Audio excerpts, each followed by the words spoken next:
जय गुरु जी संगत जी। शुक्राना सत्संग by Sanjeev Narang uncle. Channel को शेयर करें, सब्सक्राइब करें और साथ में लगे हुए बेल आइकॉन के बटन को प्रेस करके ऑल पर क्लिक कर दें ताकि डेली अपलोड होने वाले गुरु जी के सत्संग और ब्लेसिंग संगत जी आप तक पहुंच सकें। डिस्क्रिप्शन बॉक्स में दिखे हमारे व्हाट्सएप नंबर पर आप अपना सत्संग रिकॉर्ड करके हमें भेज सकते हैं। जय गुरु जी।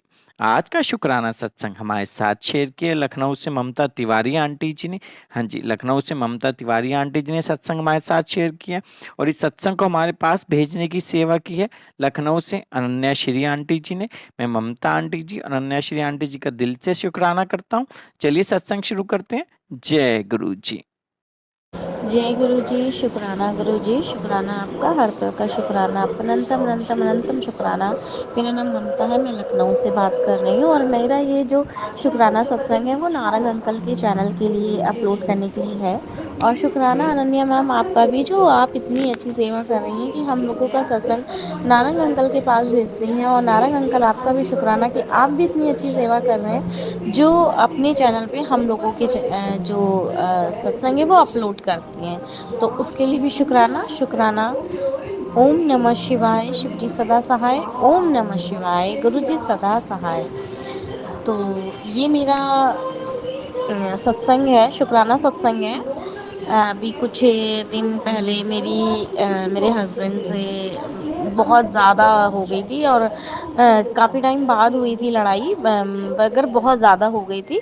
तो मैं घर छोड़ के जा रही थी और मतलब मेरे हस्बैंड ने मेरे को बोल दिया था कि अब हम लोग साथ में नहीं रह सकते हैं। और मैंने इस बारे में अनन्या मैम से भी बात की थी, बट मुझे रहने की जगह मिल गई थी क्योंकि मैं अपनी फैमिली में एक्चुअली नहीं जाना चाहती थी, क्योंकि त्योहार का वक्त था तो मैं नहीं चाहती थी कि मैं किसी का मूड स्पॉइल करूं, किसी का त्योहार ख़राब करूं, किसी का फेस्टिवल ख़राब करूं। तो इसलिए मैंने एक जगह बात की, मेरे जानने वाले थे तो उन्होंने बताया था कि एक हॉस्टल है जिसमें आप बहुत ज़्यादा पैसे नहीं देने हैं, कुछ पैसे ही देने थे और आप अपना जॉब करना चाहती हैं तो जॉब करें। तो मैंने बात बात सब कर लिए थे और मैंने अपने थोड़े से कपड़े लिए थे, सूटकेस में डाले और मैं चुपचाप नीचे उतर के चली गई।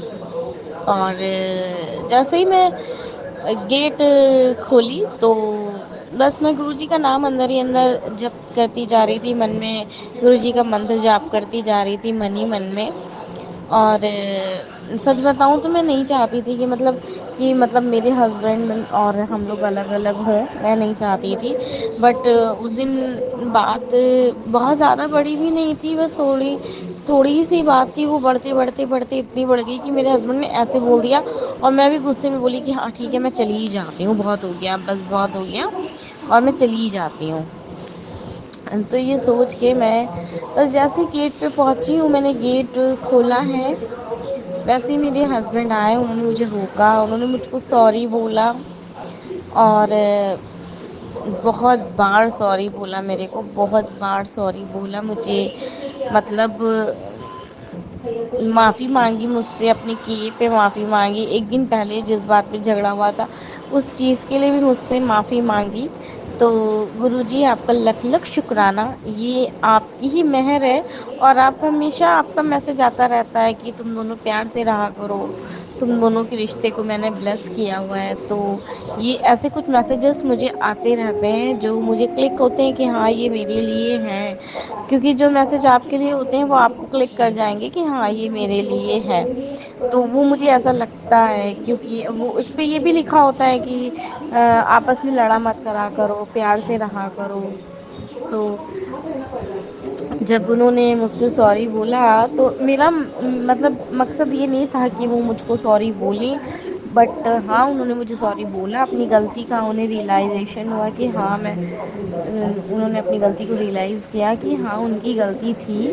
तो उन्होंने मुझसे माफ़ी मांगी, मुझे ऊपर लेके आए, मेरा पूरा सामान ऊपर लेके आए, मेरा जो सूटकेस था वो ऊपर लेके आए, मेरे को सॉरी फिर से दोबारा बोला और ईश्वर की कृपा से, गुरु जी की कृपा से सब कुछ ठीक हो गया। तो उसके लिए शुक्राना गुरु जी।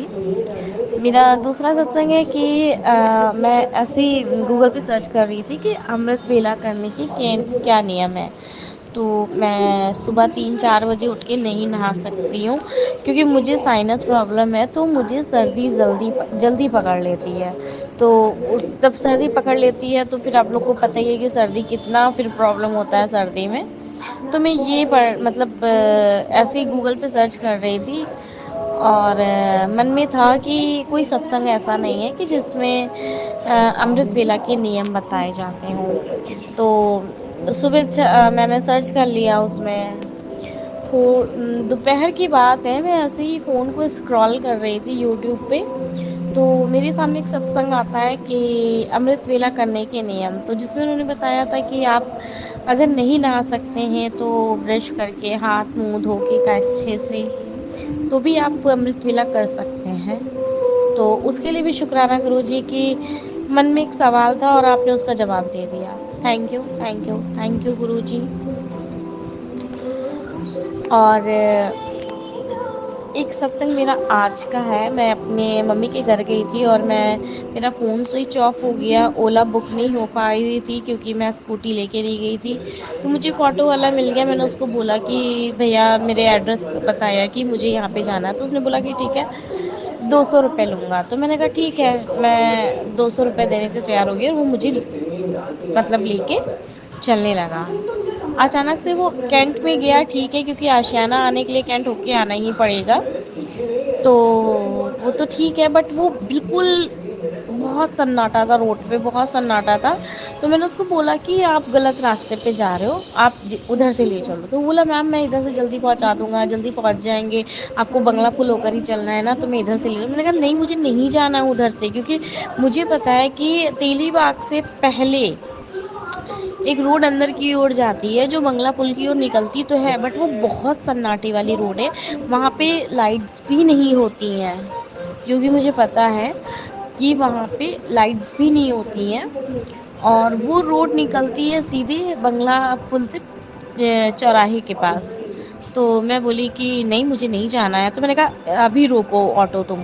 तो वो रोक नहीं रहा था। मैंने ऑटो का जो है वो दरवाज़ा खोला, और मैंने दरवाज़ा खोल के मैंने कहा रोको वरना मैं यहाँ से कूद जाऊँगी, रोको तुम, अभी रोको। मैं बहुत गुस्से में भी थी और थोड़ा डर भी रही थी, बट हाँ, गुरुजी ने मुझे हर जगह ब्लेस किया। मुझे 777 करके 3-4 बार मुझे नंबर दिखाई दिए गाड़ियों के, 777 करके। तो गुरुजी मेरे साथ थे, तो उसने कैंट पे बिल्कुल सन्नाटा था, वहाँ पे गाड़ी रोक दी, और वो मुझसे बहुत ज़ोर कर रहा था, अरे मैम बैठिए तो मैं छोड़ दूंगा, मैम बैठिए तो। मैंने कहा नहीं, तो मैं रोड पे खड़ी होके ना, मैं मतलब 3-4 लोग आ रहे थे अपनी अपनी बाइक से, तो मैंने उनको रोका। मैंने बोला भैया प्लीज़ मेरी हेल्प कर दीजिए, प्लीज़ मेरी हेल्प कर दीजिए। और मेरे पास चेंज नहीं था, 500 का नोट थे मेरे पास। तो मैंने बोला कि भैया प्लीज़ इनको 200 रुपये चेंज दे दीजिए, मैं आपको आगे चल के चेंज करके दे दूँगी। तो वो बोले मेरे पास चेंज नहीं है। तो भैया, मैंने कहा प्लीज़ प्लीज़ भैया प्लीज़ मेरी मदद कीजिए। और मैंने उनको बताया कि भैया ऐसी ऐसी बात है, ये मुझे सन्नाटी वाली रोड से ले जाना चाहता है और मैं वहाँ से नहीं जाना चाहती, मुझे डर लग रहा है, तो प्लीज़ मेरी हेल्प कर दीजिए। उन्होंने अपना पर्स निकाला, उन्होंने 200 रुपये दिए उसको, उन्होंने मुझे अपनी बाइक से तेलीबाग तक छोड़ा, फिर मैंने वहाँ पे पैसे चेंज करा के उनको 200 रुपये दिए, और फिर मैं वहाँ से ऑटो लेके फिर अपने घर पे आई। तो शुक्राना गुरुजी, आपका लख लख शुक्राना। मैंने पूरी रास्ते, वैसे भी मैं जहाँ भी जाती हूँ मैं गुरुजी का मंत्र जाप करती रहती हूँ, स्कूटी चलाती हूँ तब भी करती रहती हूँ। तो गुरुजी आपका लख लख शुक्राना। मैं सुबह जब घर से निकली थी तो मैं ये बोल के गई थी कि गुरुजी मेरे अंग संग रहिएगा, तो आप हमेशा मेरे अंग संग रहते हैं गुरुजी। और अभी मुझे एक सत्संग और नहीं याद आ रहा है, क्योंकि वो अभी रिसेंटली हुआ है बीच में और मुझे नहीं याद आ रहा है, तो सॉरी गुरुजी, सॉरी संगत जी। मैं अपने सत्संग को यहीं पे विराम करती हूँ। अगर मेरे से कोई गलती हुई है तो प्लीज़ मुझे माफ़ कर दीजिएगा। और शुक्राना गुरुजी, शुक्राना, आपका लख लख शुक्राना। Thank you Narang uncle, thank you Ananya ma'am, thank you so much.